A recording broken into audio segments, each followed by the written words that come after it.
Today is all about your shoulders. So one thing that I want you to think about if you've got some chronic shoulder issues, maybe it hurts doing this or hurts doing this, is I want you to think about your breathing pattern. Let's assess and then give you a little exercise to do that might be just great for you. So arms up in this position and just let the arms go above your head and then come back. Maybe you're limited in how far you can go with pain, or maybe it just hurts as you do the range of motion. Okay, now what I want you to do is just inhale into your belly as you let both arms go above your head and exhale, come back up. Now, there may or may not be any change. Usually there is with people, often with chronic shoulder issues. So you're going to inhale, float the arms up, exhale, down, okay?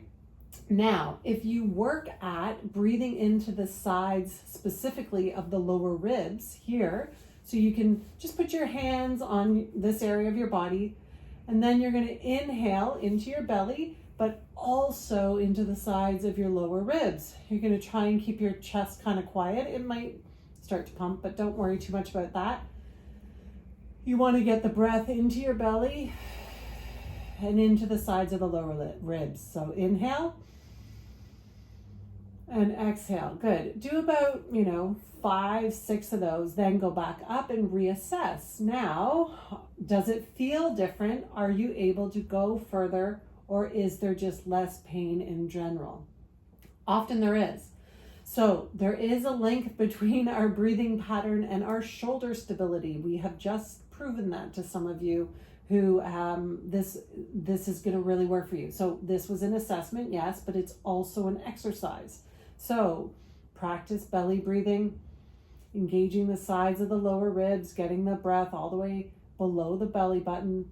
Exhale, relax. And then a little tip here, as you make this an exercise, you want to obviously not look one way, you want to look up. And then what you want to do is make sure, a lot of people will do this exercise kind of like with their shoulders up and not necessarily know it.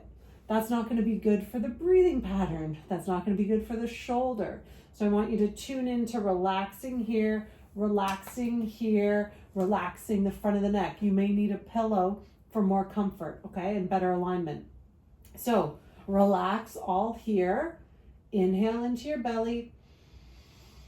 Float the arms up and then float them back. So what we're trying to do is teach the body how to breathe and move the arm with proper, better mechanics.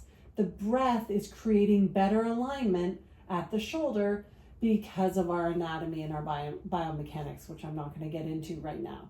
Just, you don't need to know that. Just relax here and then float the arms above and bring them back. Link it with your breath. And exhale, come down. Pain, when people are in pain, a big pain pattern is a lot of tension here. And every time they go to get up or go to move or go up and down stairs, they don't even half the time realize it, but they're creating a lot of tension here, whether it's just going up or just bracing. Because pain, that's what pain, one of the things pain will do to the body is it'll make it do all sorts of weird stuff. It also will make our breathing a little bit different sometimes. So if you then have to relearn and unlearn that pain pattern and then teach the body how to breathe and just do simple movements without using the whole body to try and do it, to just really be able to move one part of the body without the rest of the body trying to help. Okay, so that's something I work a ton on with some patients who are very chronic and very sort of tight all over and have had pain issues on and off for a long time. Alrighty, thanks so much for listening. And if you have any questions, I'm more than happy to answer them in the comments, and I look forward to interacting with you there. Have a great day. Bye-bye.